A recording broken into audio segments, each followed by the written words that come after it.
Primero que todo, saludar a toda nuestra comunidad educativa de la Escuela El Progreso. El día de hoy, yo, fonoaudióloga Carla Sepúlveda, realizaré un proceso de sensibilización enfocado a una de las necesidades educativas especiales que como programa de integración abordamos dentro de nuestro establecimiento, que en este caso es el trastorno específico del lenguaje. A lo largo de este video les iré señalando algunos aspectos fundamentales en base a esta condición y cómo nuestro programa de integración desarrolla determinados apoyos que pueden ir en beneficio de nuestros niños.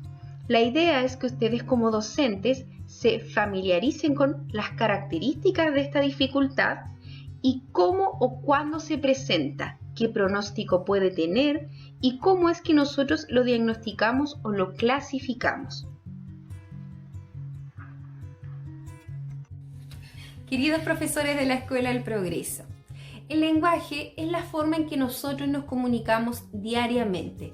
A través de este lenguaje somos capaces de compartir ideas, pensamientos, sentimientos e información de forma colectiva con otras personas. En el caso de los niños, esperamos que este lenguaje se desarrolle de forma espontánea, pero esta espontaneidad va a depender también de determinados factores, como por ejemplo el núcleo familiar en el que se desarrolla el niño, en donde él va a poder escuchar a otras personas, cómo estas personas le van a hablar a él, cuántas instancias va a tener este niño de poder practicar su lenguaje y cómo su función cognitiva, apta o no apta, le va a permitir adquirirlo de forma natural. Por lo tanto, es muy importante que la detección de alteraciones del lenguaje dentro del nivel preescolar sea de carácter fundamental y de carácter urgente, pues es en esta edad donde aún tenemos un cierto grado de plasticidad cerebral suficiente para poder realizar determinadas modificaciones y también establecer sugerencias a las familias para apoyar el proceso del lenguaje. Ahora bien, hay que tener en cuenta que muchas veces existe un cierto desfase normal de aproximadamente unos 6 meses de retraso del lenguaje que se considera dentro de la normalidad. Sin embargo, cuando ya traspasa estos 6 meses que les acabo de mencionar, ya podríamos encontrarnos en presencia de algunas alteraciones o trastornos propiamente tal que les compartiré a continuación. Hablemos un poco de la prevalencia de estos trastornos del lenguaje.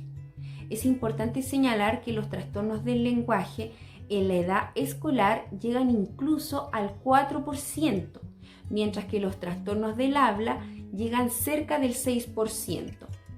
En la edad preescolar, los retrasos del lenguaje o los trastornos del habla tienen un alza mayor, llegando al 15% de la prevalencia. Por lo tanto, la detección temprana que yo les mencioné con anterioridad es fundamental. Además, otro aspecto fundamental es que se da más en niños que en niñas, existiendo una relación de 3:1. Hablemos ahora un poco del retraso del lenguaje. Quiero que entiendan bien el concepto. Estamos hablando de retraso y no de trastorno propiamente tal. En el caso de los niños con retraso del lenguaje, son niños que presentan un desarrollo del lenguaje en un cauce normal, pero más enlentecido versus a otros compañeros. En estos niños llama mucho la atención como característica la presencia de algunas dificultades fonológicas, es decir, de errores en la producción de algunas palabras y un vocabulario un poco más empobrecido. Por otro lado, el surgimiento del lenguaje oral se da de forma más tardía, pero sin embargo, estos niños responden muy bien al tratamiento fonoaudiológico, ya que al tener un ambiente estimulante dentro del tratamiento fonoaudiológico y con su familia, y además contando con las capacidades cognitivas suficientes para poder progresar, estos niños surgen muy luego de estas dificultades y pasan a presentar un desarrollo típico del lenguaje. ¿Qué pasa con los retrasos del habla? En los retrasos del habla existe una afectación del desarrollo fonético fonológico de los niños, es decir, cómo ellos van adquiriendo paulatinamente los diferentes sonidos del habla a lo largo de su vida. Acá lo que podemos observar es que la selección de los sonidos dentro de una palabra y su colocación correcta no es apropiada. Y es ahí cuando observamos problemas como por ejemplo con la producción de la letra D, de la letra L, de la R, de la J, de la K, etc. Estos errores no suelen ser sistemáticos. ¿Qué quiero decir con esto? Que un niño puede o no puede decir la letra en una determinada palabra. Por ejemplo, si el niño en una palabra no puede decir la D, quizás en una sílaba de forma aislada sí logre decirla. Por lo tanto, no siempre va a haber un error en esa letra de forma constante en otras palabras. Además, estas suelen corregirse a lo largo del tiempo, pero si traspasan los 5 años de edad ya se empiezan a considerar patológicas y por lo tanto requieren tratamiento fonoaudiológico para la corrección de estas alteraciones. ¿Qué ocurre dentro de los retrasos del habla? Tenemos los famosos trastornos de los sonidos del habla. En los trastornos de los sonidos del habla, los niños suelen tener un desarrollo del lenguaje expresivo normal, pero un desarrollo fonético inmaduro. Es decir, existen ciertos alófonos o letras, por llamarlo de alguna manera, que los niños no logran producir. ¿Por qué? Porque muchas veces suelen ser trastornos de los sonidos del habla evolutivos, es decir, que todavía el niño no dice esa letra porque no está dentro de la edad apropiada para decirlo, o pueden ser trastornos de los sonidos del habla funcionales cuando ya el niño traspasa esta edad y este alófono o sonido pasa a ser patológico, que suele observarse mucho en letras como la R o la R. Estos niños suelen responder muy bien al tratamiento fonoaudiológico cuando se detectan de forma temprana. Y en este caso, en los padres es siempre apropiado mencionarles que no se asusten o no se preocupen tanto ante determinados errores porque muchas veces son propios de la edad. El trastorno específico del lenguaje, o también conocido como TEL, ha sido un término de gran interés para muchos investigadores, sobre todo por el concepto de la especificidad. Es por eso que diferentes especialistas dentro del área de la psicología, de los lingüistas, los pediatras, los neuropsicólogos y los fonoaudiólogos a lo largo del tiempo han ido estudiando este concepto y finalmente ha sido generalizado como TEL. O en otros países donde se han desarrollado investigaciones más avanzadas, se les ha excluido el término de especificidad debido a que los niños con trastorno específico del lenguaje siempre llevan de la mano alguna comorbilidad con otras dificultades. Por ejemplo, alteraciones del aprendizaje, dificultades a nivel cognitivo, dificultades a nivel comprensivo y por lo tanto eso suele excluir este concepto de especificidad y pasarse a llamar trastorno del desarrollo del lenguaje. Como fonoaudiólogos, cuando hacemos el diagnóstico de los trastornos específicos del lenguaje, nos preocupamos de ciertos criterios diagnósticos. Acá es importante mencionar que nosotros consideramos la afectación del lenguaje expresivo o comprensivo o ambos dentro de los diferentes niveles del lenguaje, ya sea fonológico, léxico-semántico, morfosintáctico o pragmático, e incluso también en el aspecto discursivo. Estos niños también suelen tener muchas dificultades en el procesamiento de la información o del lenguaje, en la abstracción de información y en la recuperación o almacenamiento dentro de la memoria. Otro criterio diagnóstico importante a mencionar dentro del decreto 170, que es el que a nosotros nos norma desde el ámbito legal, es que para que exista la presencia de un trastorno específico del lenguaje, no debe existir comorbilidad con otras alteraciones, ya sean sensoriales, motoras, cognitivas o de privación ambiental, entre otras, o algún tipo de lesión cerebral, etc.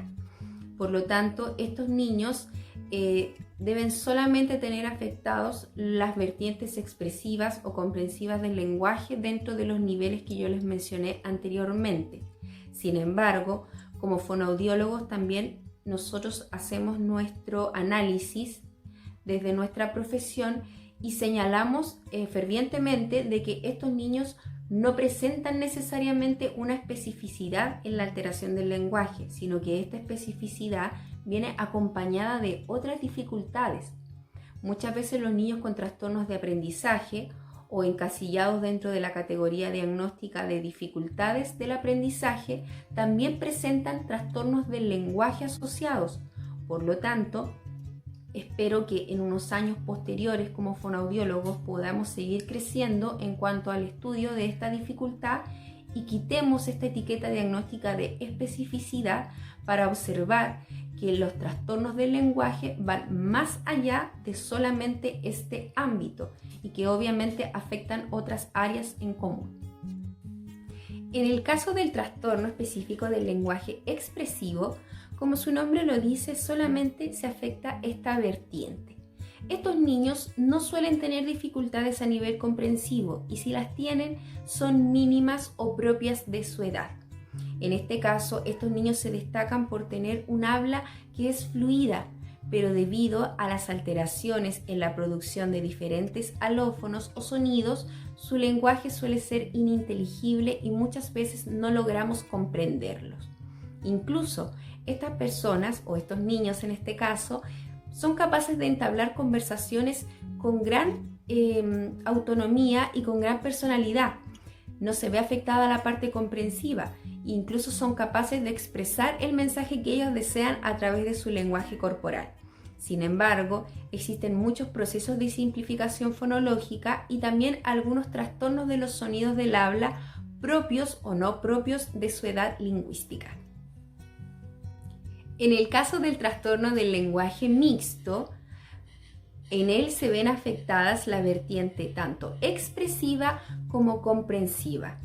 Por norma, generalmente aquellos niños que presentan dificultades en la comprensión también van a presentar dificultades en la producción del lenguaje. Es decir, son niños que presentan un lenguaje hablado con procesos fonológicos de simplificación, con errores en la producción de algunos alófonos y también con dificultades para la elaboración de diversos enunciados. Pero por sobre todo, a nivel de comprensión se ve afectada gran parte de los aspectos de la conciencia fonológica, del uso y comprensión de los recursos gramaticales en los enunciados, que llevan también a gran parte de estos niños a tener un nivel muy descendido en la comprensión lectora, debido a que los niveles semánticos y los niveles morfosintácticos se encuentran bastante comprometidos. Dentro de los establecimientos educacionales, el trastorno específico del lenguaje es una de las necesidades educativas de mayor incidencia. Cerca del 70% de los niños que pertenecen a los programas de integración presentan esta necesidad educativa. En la edad preescolar suelen asistir generalmente a escuelas del lenguaje, mientras que en la edad escolar o en el periodo escolar asisten a escuelas regulares con programa de integración escolar donde reciben el apoyo de diferentes especialistas. ¿Qué quiero decir con esto? Cuando les mencioné anteriormente el aspecto de especificidad en el trastorno del lenguaje, podemos ver muchas veces que un niño con TEL también requiere el apoyo de un psicólogo o también requiere el apoyo de un terapeuta ocupacional. Por lo tanto, la exclusividad en la alteración del lenguaje no está tan clara aún o no se da de forma constante en todos los niños. Ahora bien, ¿qué ocurre con el pronóstico de estos niños que padecen este trastorno específico del lenguaje? Como fonoaudiólogos tenemos muy claro que la persistencia y el alcance de los trastornos del lenguaje parece depender de una serie de factores, entre ellos la severidad, las dimensiones del lenguaje que pueden estar afectadas, que en este caso son el nivel fonológico, léxico-semántico, morfosintáctico, pragmático, discursivo, tanto en sus vertientes expresivas como comprensivas. También en los patrones de adquisición y de la asociación con otros déficits, como por ejemplo dificultades intelectuales, problemas motores o sensoriales. así como la calidad del entorno sociofamiliar y la calidad e intensidad y precocidad en que se ha desarrollado la terapia fonoaudiológica recibida. Es por ello que cuanto más áreas de funcionamiento lingüístico o comunicativo estén afectadas, esto podría empeorar el pronóstico. Por lo tanto, poco favorable para este pronóstico es que las alteraciones del lenguaje persistan más allá de los primeros años de escolaridad, incluso llegando hasta cuarto básico. Un dato curioso o un dato frecuente que refleja esto en la práctica clínica o en la práctica pedagógica que realizamos nosotros es que el nivel de coeficiente intelectual en los niños, es decir, todas sus habilidades cognitivas, son un factor importante y predictor del pronóstico que van a tener estos niños al momento de recibir la terapia fonoaudiológica. Es por ello que la detección precoz en los niveles de prebásica es fundamental para que nuestros estudiantes puedan tener un mejor pronóstico en cuanto al desarrollo de sus habilidades lingüísticas y comunicativas gracias al apoyo de los profesionales fonoaudiólogos dentro del programa de integración escolar y en particular dentro de nuestra escuela El Progreso. Con esto, queridos profesores, quiero cerrar esta cápsula informativa para ustedes y de sensibilización para que nos podamos ver nuevamente en otra oportunidad. Que tengan un buen día.